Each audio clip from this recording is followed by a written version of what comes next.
Hey guys, what's going on? It's Mark again, back with another video. Today I want to do a tutorial on how to create a YouTube brand account channel without having to set up a personal channel. It's only going to take a couple minutes, so let's jump right into it. Now the first question you might have is, why would I want a brand account as opposed to a personal account? One of the biggest reasons is because you can have a different name on your YouTube channel, the brand account, than you can your actual name in your Google account. So in the example that we're going to use here, if I were to create a personal account, I could only name it my name on my Google account, Mark Szymanski. But once we go ahead and actually create the brand account, we'll be able to put a different name on it. It won't need to be first name, last name. It could be anything you want. There's a couple other features that come along with brand accounts. For the sake of time in this video, I'll leave a link in the description to Google's support page outlining some of these reasons. So how do we actually set up a brand account? The first thing you have to do is go to youtube.com and sign into your Google account. I'm using a domain email through G Suite in this case, but a regular gmail.com email address will work just fine. Once you're logged in and on the home screen of YouTube, click on your profile avatar in the top right. Towards the bottom of the menu that appears, click on Settings. If you have never set up a personal channel on YouTube, there will be a button in the middle of the screen that says Create a Channel.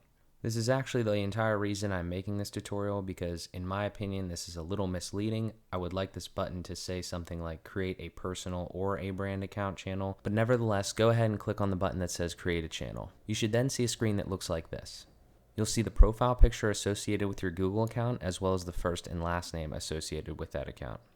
An important thing to note is that if you click on the blue button at the bottom that says create channel right now, you will be creating a personal YouTube channel. That's not what I wanted, and in a lot of cases, I don't think it's going to be what other people want to do for their business. So what you need to do is click on the blue text towards the bottom that says use a business or other name. Once you click on that, it'll bring you to another screen that will actually let you set up a brand account. So in the box that says brand account name, go ahead and enter your business name or channel name or whatever you want there and click create. Give it a second to set everything up and you should be redirected out to your new brand account channel.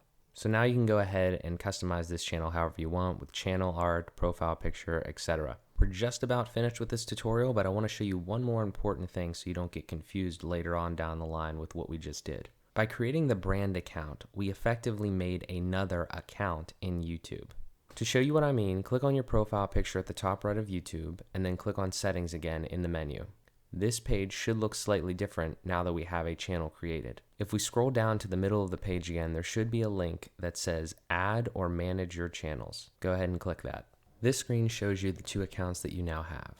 You have an owner account that is associated with your initial Google account and it does not have a channel. And now you also have a second account with a channel that is the brand account that is associated with that owner account. The reason I find this worth mentioning is I find that sometimes Google will log you out of certain accounts and that may happen. So just be cognizant of this and remember that you have technically two accounts even though you only have one channel. But that's pretty much it. If you found this video helpful, please smash that like button. Leave me a comment if you have any questions. I try to answer every one. And don't forget to subscribe. Thanks for watching and I'll talk to you in the next one.